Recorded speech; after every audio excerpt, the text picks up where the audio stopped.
The nuns get pregnant one by one, and the truth surprises everyone. Hey, everyone. Enjoy some quiet minutes while you view the St. Benedict Monastery tucked deep in a remote mountainous region of the United States had long been recognized for its severe discipline and unyielding dedication.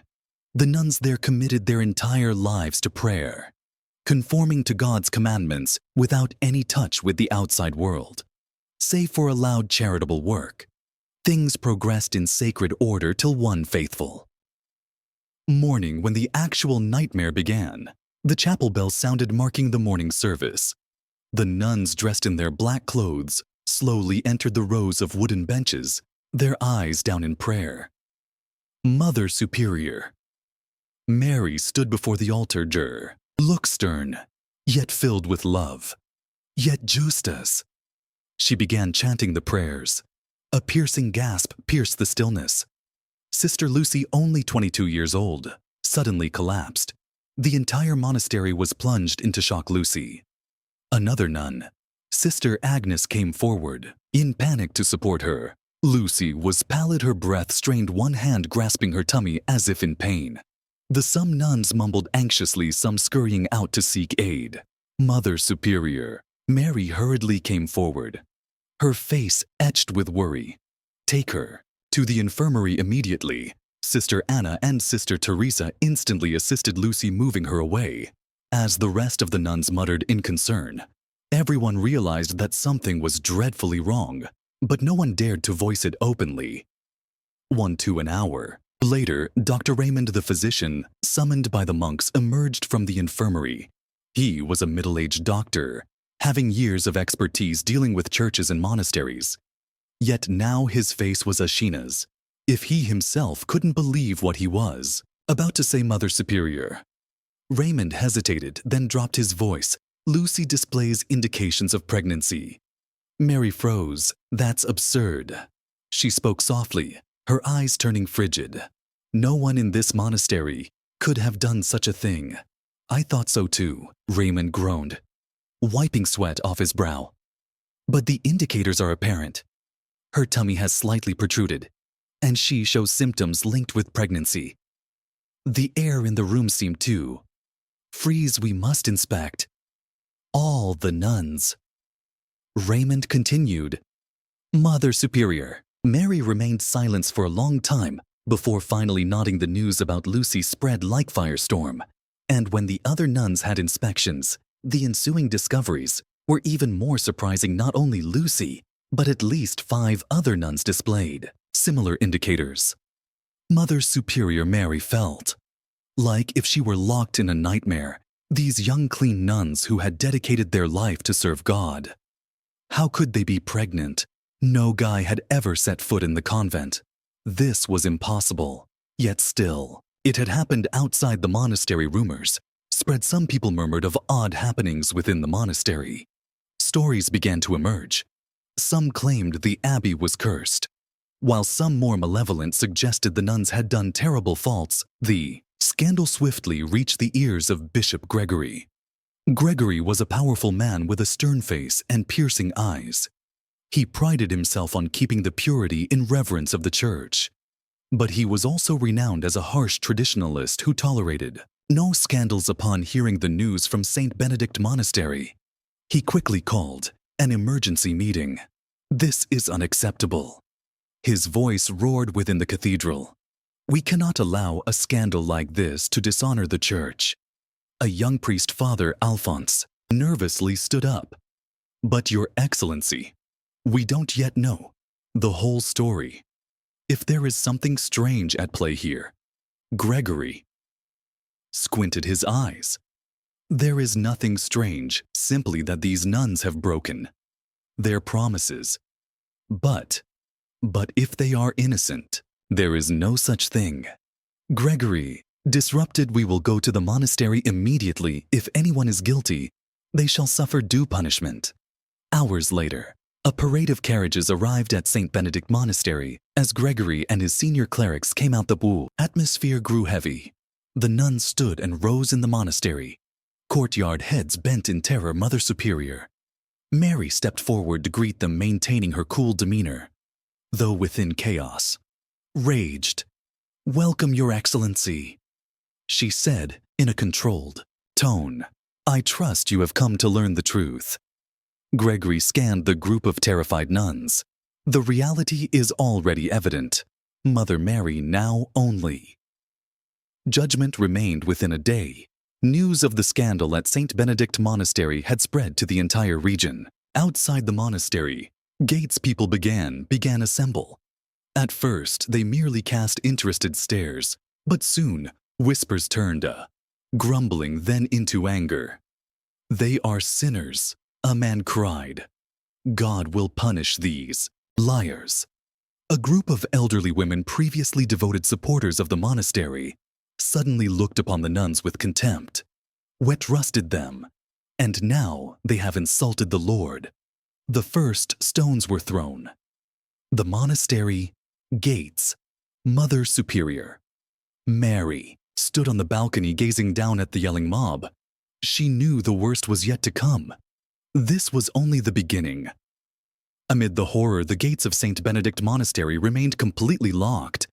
But outside, the mob continued to scream. Tiny stones were frequently tossed, hitting the wooden gates, producing a constant thud-thud that was both grim and ominous. Curses and accusations rang out without end. Inside, the atmosphere grew increasingly heavier as Bishop Gregory formally ordered the seclusion of all the suspicious nuns. From this time on, no one is allowed to leave the monastery.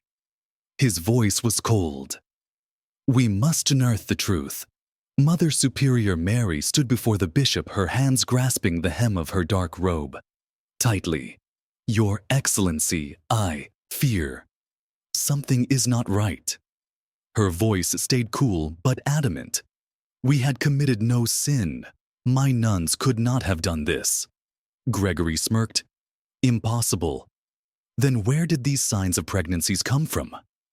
Mother Mary fell mute, for even she could not explain. It started re-examining every single one of them. Gregory turned to Doraemon this time. "No one is to be overlooked." The nuns were collected into a huge hall where they were instructed to undergo medical examinations under the careful eyes of Gregory and a group of senior priests, several trembling, trying to pray, but were sharply forced to keep silent. Why must we face this humiliation? Sister Anna, an old nun, was on the edge of tears. "We are innocent." Sister Teresa clutched her hand, attempting to reassure her, but no one was listening. One by one, they were dragged into the examination room. The youngest nun, Sister Helen, not even 20 years old, was so afraid that she fainted. When the doctor touched her hand, Sister Beatrix wept violently as she was grilled about something she herself did not comprehend. "Say the truth, and you will be forgiven," an old priest encouraged. "But I have done nothing wrong," Beatrix screamed. Gregory crossed his arms across his chest, observing from a distance every plea from the nuns alone, persuaded him further that they were hiding something. After several hours of examination, 12 nuns were proven to have indicators of pregnancy. When the news went outside the towns, people's wrath reached its peak in front of the monastery gates. Thousands of people gathered, carrying banners with terrifying accusations. "Sinners of God, we have been tricked." Betrayers of faith. Some threw rotten eggs at the gates, while others carried torches, threatening to set the monastery on fire. They had defiled the church. A guy yelled, "Bring them out. We demand justice." Within, the nuns crowded in the chapel, their tears flowing continuously. Mother Superior Mary stood before the statue of Christ, her heart heavy. She had attempted to protect them, but now the monastery was no longer a safe place. As the crowd grew more uncontrolled, Gregory took a brutal decision. "If you disclose, things may be more forgiving." He surveyed the nuns with a penetrating stare. A piece of paper was presented before them. "Sign this, confess that you have sinned." Sister Isabella Anise and peaceful nun burst into sobs. "Although we did nothing wrong, Gregory sighed, pointing to another priest. Anyone who refuses a sign will be permanently banished from the church. This threat struck at the nuns' greatest. Fear some began to waver. Sister Agnes, trembling, grabbed up the pen, her tears. Discolor the paper, don't sign. Mother Superior Mary intervened, but it was too late. Several nuns out. Of fear, despair, and the terror of being cast out signed their names. The others, though still to sign, began to descend into overpowering panic. Night fell. Yet no one could sleep. Then nuns were trapped in their cells, forbidden to come outside. Mother Superior Mary, who had led the monastery for almost 20 years, had never felt more powerless. In the darkness she heard someone sobbing. "I'm so afraid." She turned around. It was Sister Helen, the youngest among them, still terrified from the day's events. "What will happen to us, Mother Mary?" she whispered, her voice breaking. Mother Superior could not answer. She had no answer for the first time in her life. She felt as though she had lost trust in justice, while the nuns were drowning in despair. Gregory and his followers were delighted. All is going according to plan. Gregory grinned. "Soon we will clear this monastery of lies." A priest beside him nodded. "The public is on your side. No one believes those nuns anymore." Gregory took a sip of wine, staring out at the densely shut monastery gates. He had acquired entire control. Just one more step. But even amid the deepest darkness, a ray of hope still glowed. Mother Superior Mary still had one last path left. She silently penned a letter, carefully sealing it in an envelope before presenting it to Sister Anna. "The sole nun still allowed to leave. Take this to Father John," she whispered. Sister Anna trembled. "Do you think he can help us?" Mary wasn't sure, but she had to try. Because if she didn't, St. Benedict Monastery would be forever tainted by a sin they had never committed outside the monastery. The crowd became greater by the minute. The yells and obscenities never ceased. The monastery gate rocked violently as if it was ready to be ripped down. Flames blazed in the darkness, gleaming off the furious faces. Whilst inside the monastery, the atmosphere had never been heavier or more suffocating. The nuns were trapped in their chambers, prohibited to leave Mother Superior. Mary had been deprived of her authority.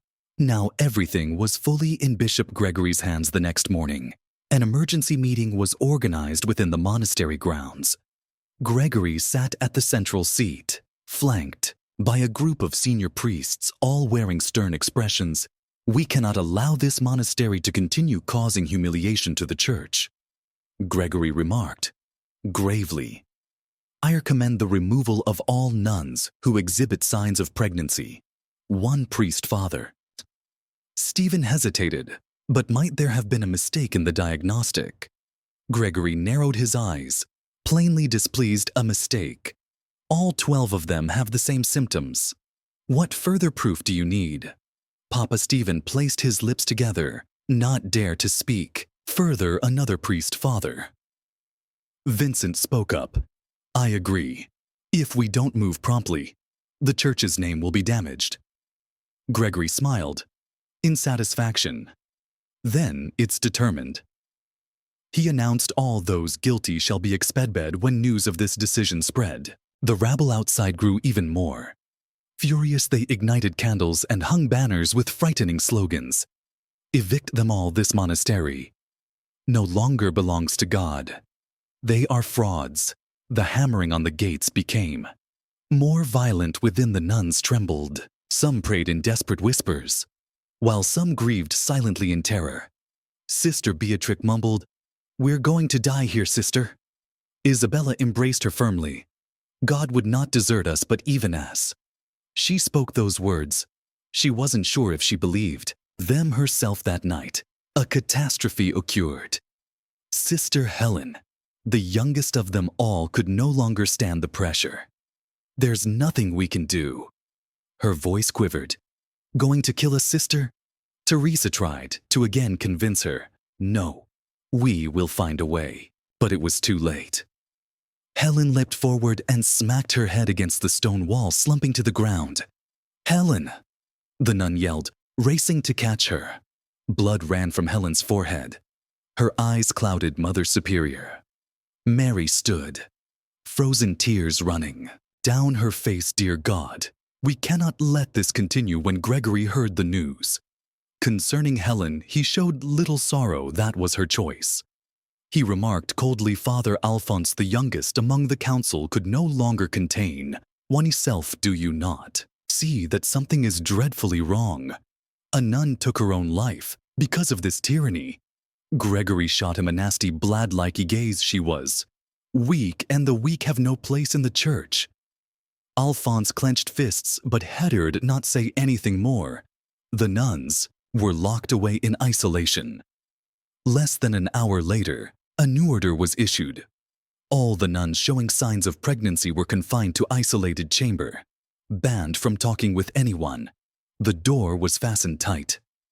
Darkness devoured them. "Full Sister," Agnes muttered. "They're treating us like criminals." Sister Anna bit her lip. "We are not guilty." But no one listened, even in such a duress scenario. Mother Superior Mary refused to give up.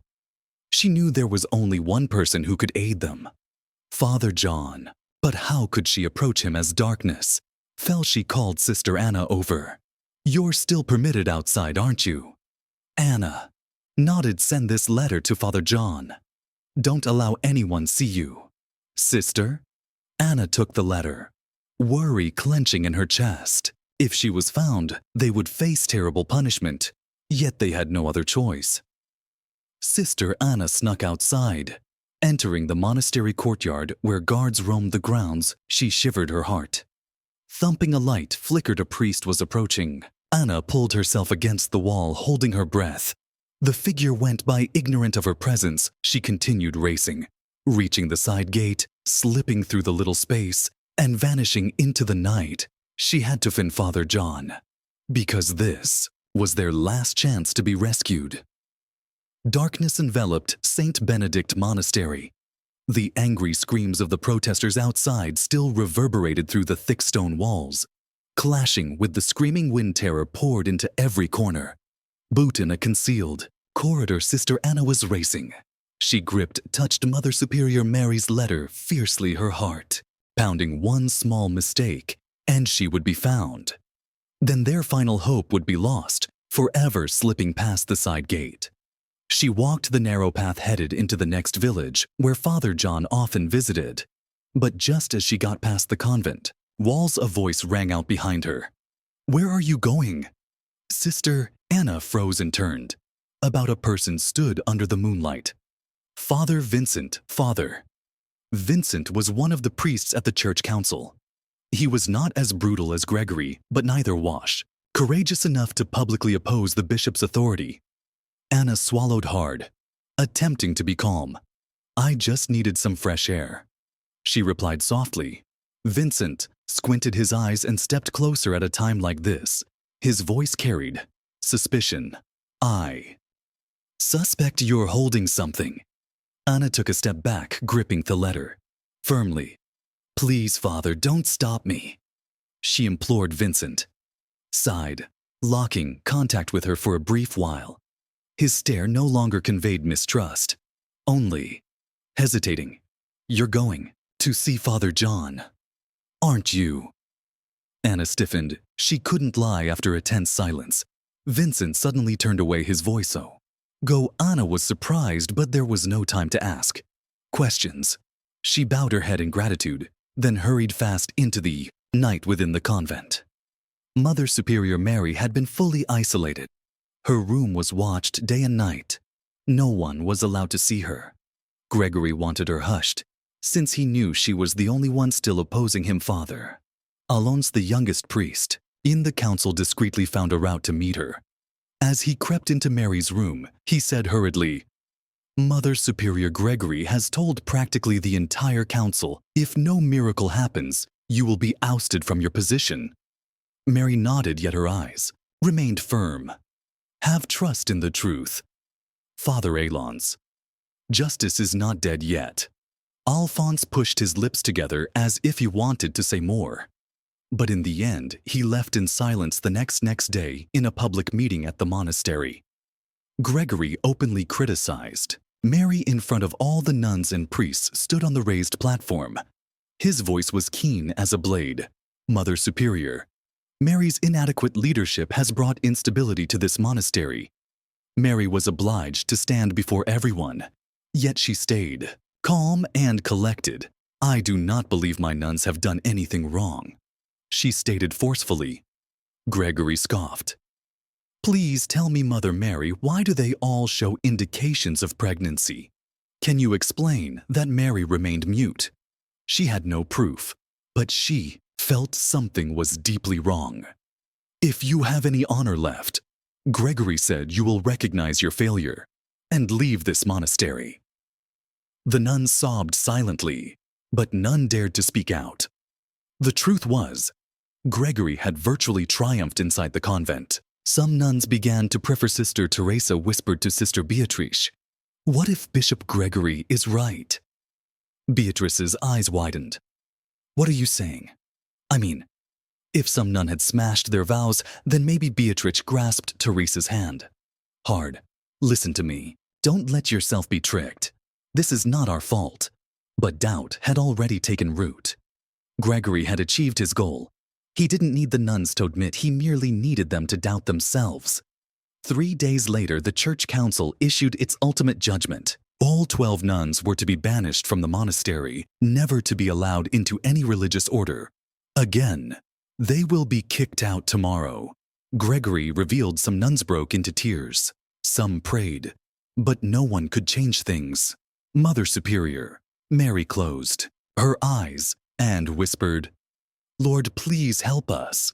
But no miracle occurred in a little community, 20 miles from the monastery.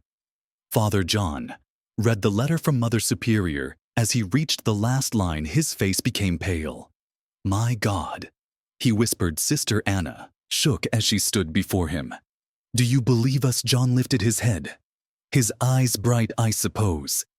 He stood up, resolve shining in his eyes. "We must save them before it's too late." One night, as the nuns were imprisoned in their cells, the monastery gates safely shut, and Gregory relishing in his victory, Father John set off for Benedict Monastery. But would he arrive in time to avoid the disaster? Dawn at St. Benedict Monastery did not bring the typical peace. On the opposite, it suggested a tragedy. Today was the day of judgment. 12 nuns were compelled to depart. The monastery never to return, never to accept the shelter of the church, and would have to face the rage of the outer world. They had nowhere to go, no one to defend them, and worse, their honor had been completely trampled. The chapel bells commanded not to call for prayer, but to publicize the execution of the honor of these innocent nuns.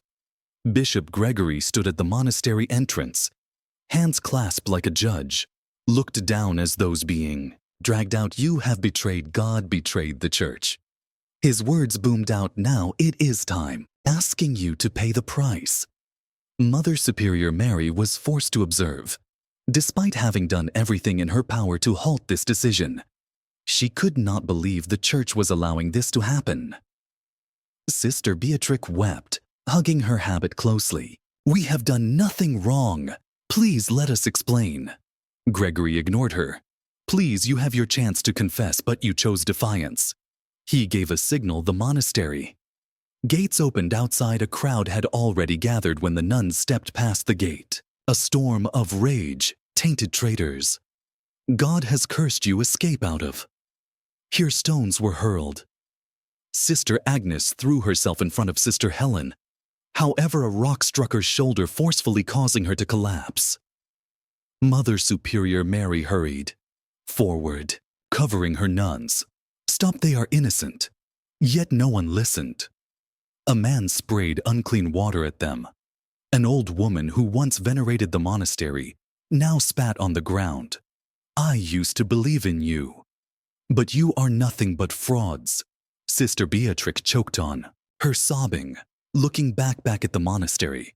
One more time they had lost everything amid the tumult. Gregory grinned. In pleasure he had won.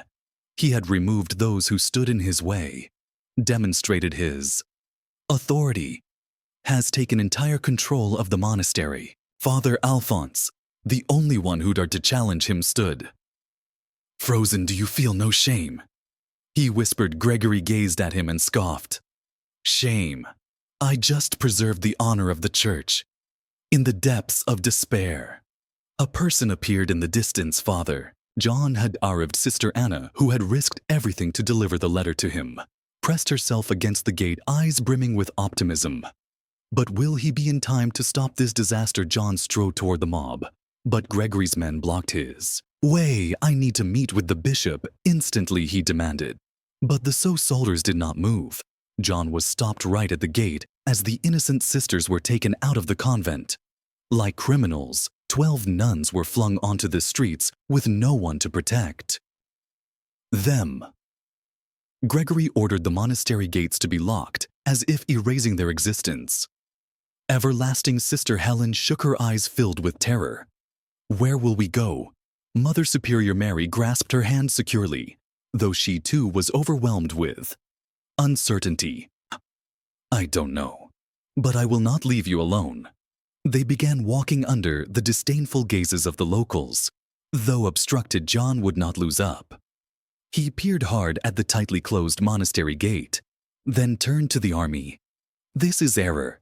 His voice was quiet but full of authority. No one reacted. However, several of the troops began to waver. They had witnessed too much injustice, and in their hearts their confidence in Gregory was no longer absolute. Jan turned away, but his eyes burned with resolve. He had a plan. Mother Superior Mary and the nuns walked 4 hours, no one uttering a word when darkness fell. They found a tiny forest outside. The village. We shall sleep here tonight, Mary said. Sister Agnes clutched Sister Helen close, both shivering. From the cold, Sister Beatrix gazed up at the sky, silent tears flowing down her face. They had lost everything, yet they still had each other. Meantime, inside the monastery, Gregory was convinced that everything was over. He sat at his desk, poured himself a glass of wine, enjoying his victory. But he did not realize that within just a few days a horrible truth would be disclosed. A cold wind rushed through the forest where the 12 nuns were taking refuge. They huddled close, cuddling up beneath their thin habits. Although the chill of the night was nothing compared to the pain and humiliation they were enduring. Sister Beatrix gripped her arms, attempting to preserve warmth, yet her voice still trembled. We can't live like this forever. Mother Superior Mary gazed at the nuns. The faces that were previously full of faith were now hollow, bewildered and scared. I know, she said gently. Yet her gaze remained resolute. We will discover the truth. But she also realized that without a miracle, they would never have the chance to return to the monastery. Meanwhile, at a small church in the adjacent village, Father John quickly looked through an old medical book. He turned the pages with deep focus. Sister Anna sat across from him, her hands clasped tightly. Together, have you found anything? John did not react. Immediately, he turned another page, then suddenly stopped, his eyes wider. Here it is. Anna leaned closer. What did you find? Jan tapped a line of text on the page. All the symptoms the nuns encountered are not necessarily indications of pregnancy. Anna's eyes widened. Then what does that mean? John took a deep breath, his voice lowering. They may be the effect of an artificial hormone. Anna froze, her heart pounding. Are you saying someone purposely poisoned them? Jan nodded. Slowly, we need to recheck the test samples, but I feel this is a plot. That same night, Father John privately met with a doctor. He trusted Dr. Emile Grant, an honest man who was not under the church's sway. Emile carefully analyzed the signs of the nuns once again. After a minute of profound consideration, he gazed up, his emotion grave. You were right, Father. These symptoms are not from a natural pregnancy. John felt a shudder pass over his spine. Could it be? Emile nodded slowly. If we examine their blood, we might uncover proof. But I need a blood sample from at least one of the nuns in the Woodland Mother Superior. Mary listened to Father John's comments as Sister Anna retold them. She squinted her eyes. Her heart heavy if they had genuinely been poisoned, who had done it and for what purpose. But now, the most important thing was demonstrating the truth. I would go, Mary said firmly. Sister Agnes gasped, Mother. But what if they capture you? If I don't go, we will never be vindicated. Father John covertly organized, enabling Mary to slip into the village under the safety of the town citizens who still believed in the monastery. They draped her with a large robe, hiding her habit before leaving. Mary gripped her nun's hands firmly. Pray for me, Sister Beatrice cried, embracing her. May God protect you. Mary nodded, then turned and walked into the darkness at the monastery. Gregory was beginning to fear that someone was working against him in secret. It appears someone has yet to submit. He glanced carefully at Father Alphonse, the only one who dared to challenge him. Do you have something to say to me? Alphonse remained silent, but within him a fire had begun to burn. When Mary came at Emil's house, she felt her pulse racing quicker than normal. The doctor glanced at her seriously, then nodded for her to enter. I need to take a blood sample. Mary agreed and extended her arm as the needle penetrated her skin. She closed her eyes and prayed, because she knew that if this was revealed, they would not have a second opportunity at the monastery. Gregory instantly felt uneasy.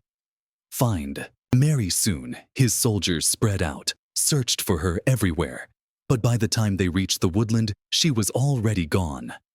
3 days later, the blood test results finally arrived. Father John grabbed the paper in his trembling hands. Dr. Emil took a big breath, his voice thick with sincerity. None of them are pregnant.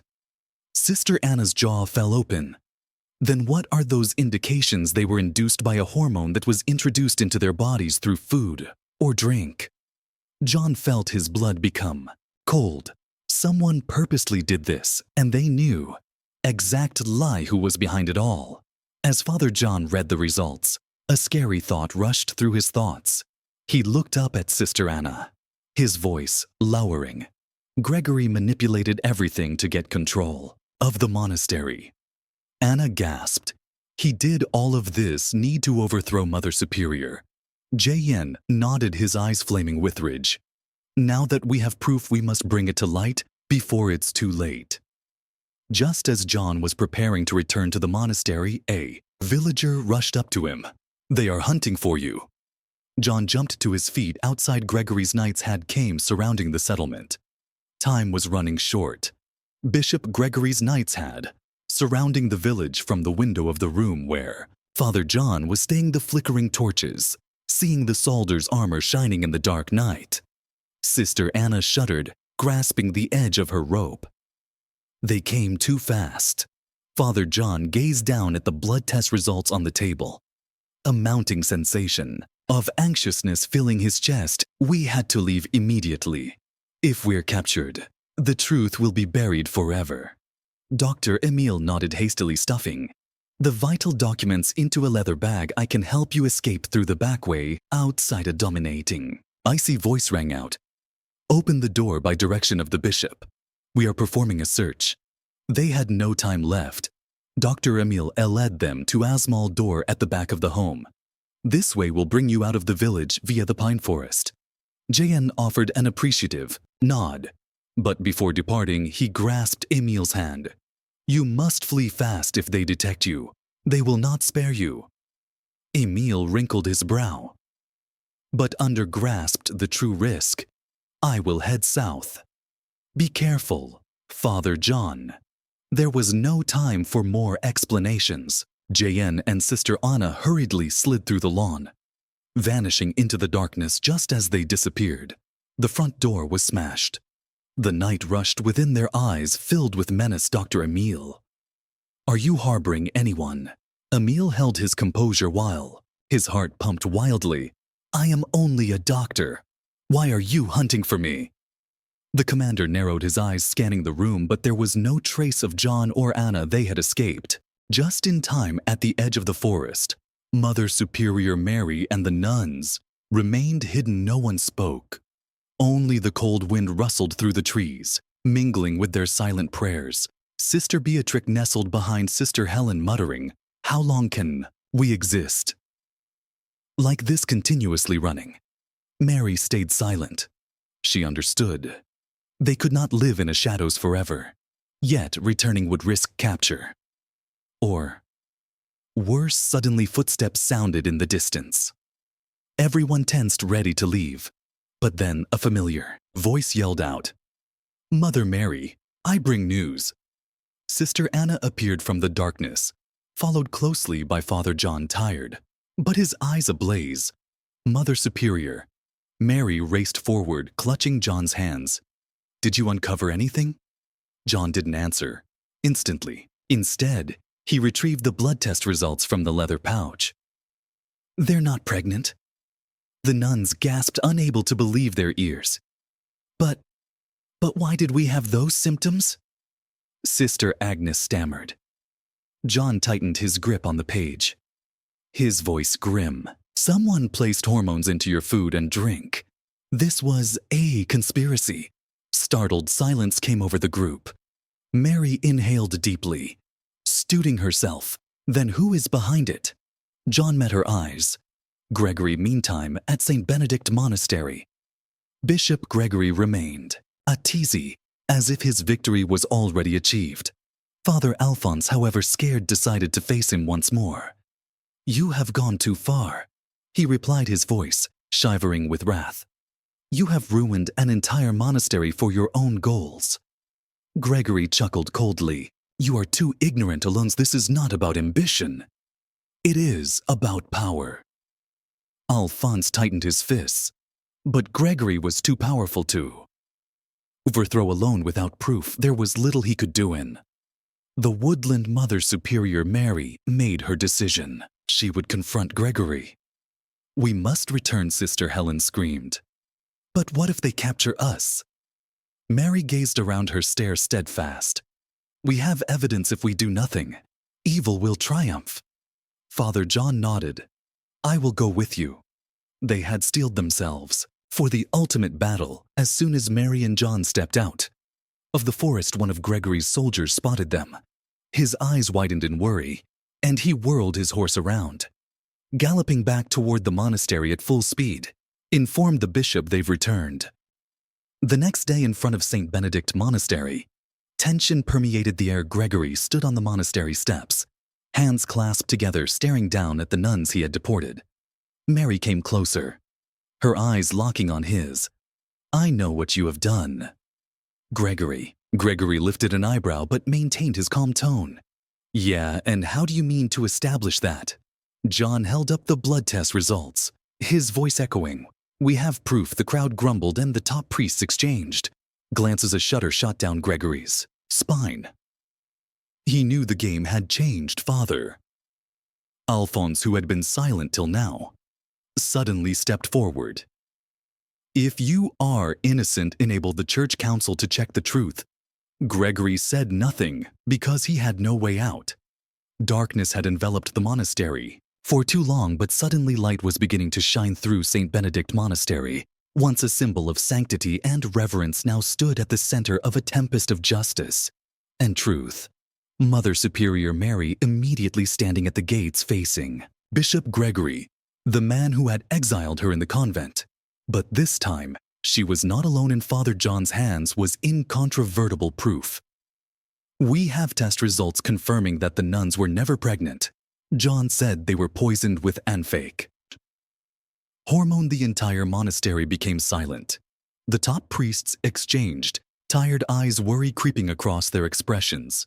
Father Alphonse stepped forward, taking the findings from John's hands. "If this is true, then who poisoned them?"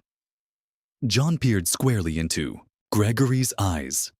"You already know the answer, Bishop Gregory." Gregory was not one to yield easy. He scoffed, his voice dripping with scorn. "How foolish you are, constructing a ridiculous lie to defend these evil nuns."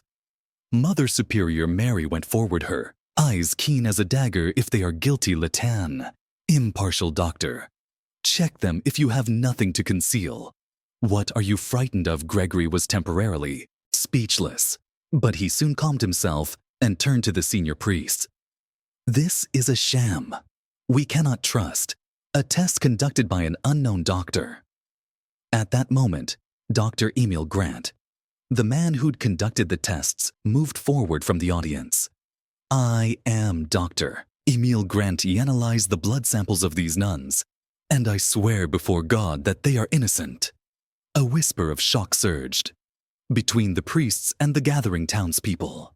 Those who had flung stones and cursed the nuns began to offer. A man murmured, "Might we have been incorrect?" An elderly woman hid her face, her voice breaking. "I cursed them. I cursed innocent ladies." Another priest, "Father." Stephen looked to Gregory, his face laced with distrust. "Your Excellency, if you have nothing to conceal, invite an independent medical council to check the results." Gregory clenched his fists, yet his face remained composed. "I have nothing to prove." "Then what are you afraid of?" Father John questioned coldly. Gregory did not answer. He knew the tide was turning against him. At that moment, a voice boomed out from the gate. "I can provide further evidence." All eyes shifted toward the figure emerging from the shadows. A young priest walked forward. It was Father Vincent. Gregory's gaze widened in shock as if he couldn't believe what he was seeing. "You," he hissed. Vincent came up, bringing out a little notebook and waving it high. "This is the documentation of a doctor who worked with Gregory. It clearly details how he requested hormones to be injected into the monastery's food supply." A tremor of astonishment rippled through the audience. Mother Superior. Mary felt her heart racing in her chest. Gregory took a step back, his face becoming pale. "You're lying," he roared. But Vincent stood firm. "Check the signature inside, and you will know the truth." Papa Alphonse took the notebook, his eyes widening as he noticed the official church seal. This is real. Evidence now. Even the priests who had sided with Gregory could no longer hide their shock, seeing everything disintegrate around him. Gregory knew he could not stay any longer. He turned and attempted to escape through the monastery's back gate, but it was too late. Those who had formerly supported him were now outraged. A man stepped forward, blocking his route. "You will not escape so easily." A mob surrounded him. The same folks who'd previously trusted him now looked at him as a traitor. A stone was tossed at him, then another. Gregory fell to the ground, shoved and cursed. The church's knights came in to intervene, but it was too late. Gregory had already lost all power. Days later, the High Church Council called an extraordinary session before scores of senior priests, in the sight of witnesses and under the searing gaze of Mother Superior Mary and the nuns. Bishop Gregory was convicted. "You have degraded the church and breached your sacred vows." Gregory had nothing left to say. "You are stripped of all titles and excommunicated from the church." Forever he stood, frozen, unable to believe. He had lost everything. The priests turned their backs on him as if he no longer existed. As Gregory was carried out of the monastery, an eerie sense of serenity settled over St. Benedict Monastery. Mary glanced up at the sky, silently thanking God. The nuns embraced one another, tears of relief streaming down their faces. For the first time in weeks of living in dread, they felt truly preserved. But the most critical duty was yet incomplete. The monastery had to be repaired and their honor totally redeemed. Their journey was not ended yet. Bishop Gregory was hauled out of St. Benedict Monastery, his eyes filled with terror and hatred he had never imagined. Himself in such a position, abandoned by the very religion he had served, stripped of his credentials, and driven out as a traitor. Outside, the assembled crowd had gotten even larger, whispers and whispers ringing through them. Monastery. A man pointed at Gregory, his voice blazing with anger. "He misled us all." A woman shook her head, tears welling in her eyes. "We believed in him. Him. But he was nothing but a demon. Stones began to fly toward Gregory exactly as they previously had toward the innocent nuns. He cried in desperation, "Stop!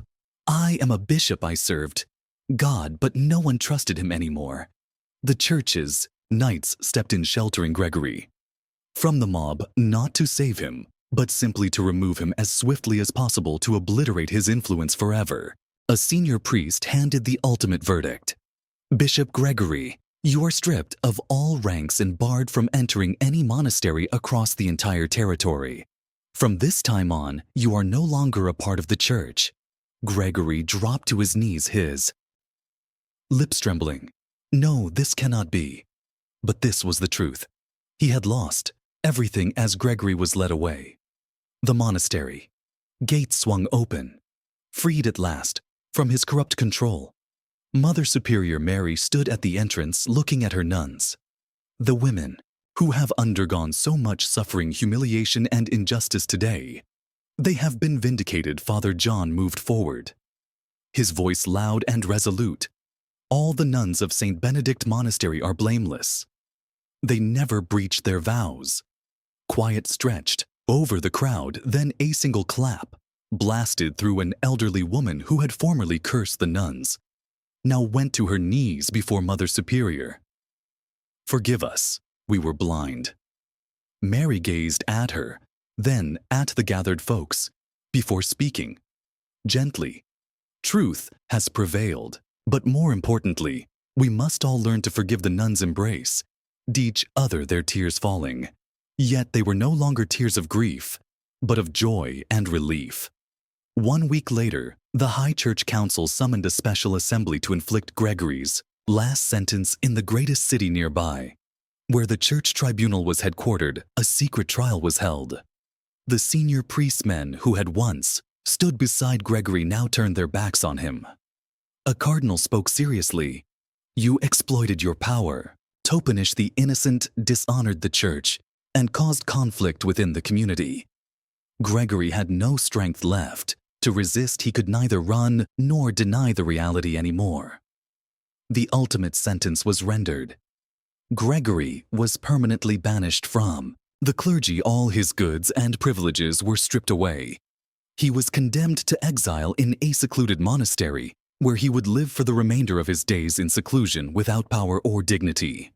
As the sentence was read, Gregory lowered his head. He knew his life was done. He was no longer a powerful bishop, rather a poor broken. Once back at St. Benedict Monastery, the atmosphere had completely changed.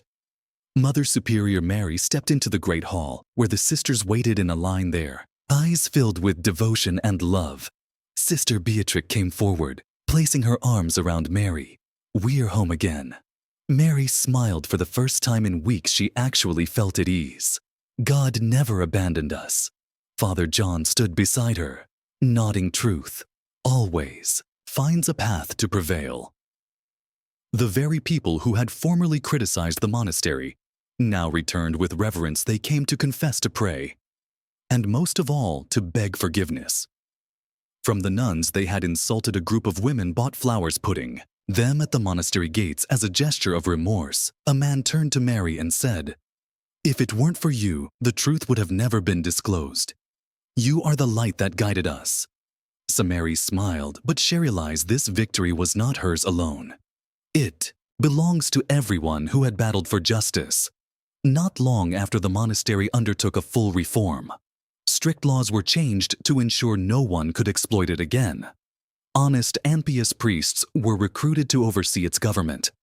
The banished nuns were welcomed back with full dignity. Above all, St. Benedict Monastery was no longer a place steeped in fear, but a symbol of justice and unshakable faith. Mary glanced, stared at the sky, and murmured one more prayer. "We are home."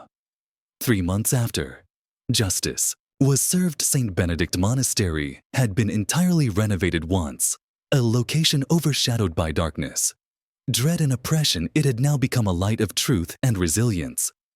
The nuns returned to their regular life, but none could ever forget the nightmare they had undergone today. A special celebration was performed at the monastery, gathering hundreds of people from all over a Thanksgiving Mass. Towel come the nuns back to declare that justice had won and to assure that the mistakes of the past would never be repeated. Mother Superior Mary stood before the altar, dressed in her most serious habit, her hands trembling slightly as she glanced down at the hundreds gathered before her. The senior priests, the peasants, and the nuns who had been wrongly exiled all stood united in unity. Father John stepped forward, his voice vibrating through the chapel. "We are here today to thank God for guiding us back to the truth." A chorus of amen resonated from the congregation. John glanced to Mother Superior, his eyes filled with profound respect. "If not for your courage, none of us would be standing here today." Applause exploded, but Mary simply smiled a gentle smile. "It was our faith that brought the truth into the light." She turned to look at her nuns, the women who had formerly been labeled as outcasts but now stood tall, their heads held high. Following Gregory's exile, the church had implemented important changes. A new oversight council was established to prevent anyone from misusing power. As Gregory had honest priests like Father John, Father Alons, and Father Vincent were entrusted with protecting the monastery. The firearms were permitted more autonomy, no longer subjected to repressive control. Most crucially, their honor had been entirely restored. Not everyone had the fortitude to address their previous crimes, yet today, some did. The woman who had formerly flung stones. When the nun moved forward, her eyes wet with tears, she knelt, her voice trembling. "Please forgive us." Sister Beatrix glanced at her, recalling that awful day when she and her sisters were dragged out like criminals. She bit her lip, but then glanced to Mother Superior, waiting for her reaction. Mary walked forward, placing a hand on the woman's shoulder. "God teaches us to forgive. Learn from your mistakes, and never again let evil rule your emotions." The woman broke down in sobs, while some in the crowd dropped their heads in deep grief. The story of the nuns' resilience distributed far beyond St. Benedict Monastery. It resonated throughout America. People from distant areas come to the monastery, seeking truth, learning about courage, and knowing justice. The monastery was no longer merely a home for women. It had become a beacon of light, a sanctuary where people may come to pray, to seek hope, and to find righteousness with the church's help.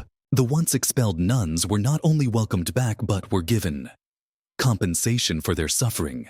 They were publicly recognized as innocent and allowed to continue serving God without fear or oppression. The more weak ones, like Sister Helen, received mental and physical treatment after surviving months of anguish. Mother Superior Mary dedicated a part of the monastery to supporting oppressed women, giving them with a safe sanctuary from a place that had practically fallen into ruin.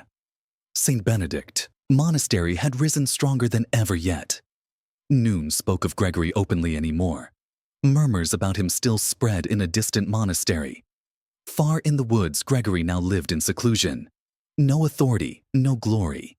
He was no longer a bishop. There were no sycophants surrounding him, no respect left for him. Day after day, he sat alone, plagued by recollections of his once beautiful past, now a nightmare he could never escape. He had lost everything, and no one cared about him anymore. When the sun set over St. Benedict Monastery, it cast a golden glow against the ancient stone walls. The nuns gathered to pray, not in grief, not in fear, but in appreciation. Mother Superior Mary glanced up at the sky, her heart lighter than ever. "We have overcome everything." Father John went beside her, nodding, "And St. Benedict Monastery will forever be a symbol of justice." They gazed at each other, knowing that this struggle had been about more than merely safeguarding a monastery. It had been a war for righteousness, for truth, for unshakable faith. The sky darkened, yet this time it was not the blackness of terror, only the serene embrace of night after a just struggle. St. Benedict Monastery had been life, and justice had prevailed. The narrative of St. Benedict Monastery stands as clear proof Because truth and justice will always triumph.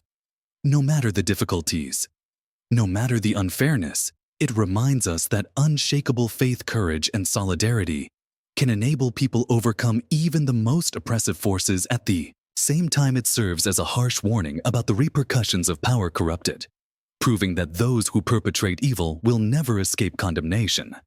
And finally, it reminds us of the power of forgiveness, allowing society to go forward in the light of truth. If you enjoyed this story, we ask you to give it a like and subscribe to our channel. Your sponsorship pushes us to keep producing inspiring stories practically every day. We are extremely grateful for your support. See you shortly.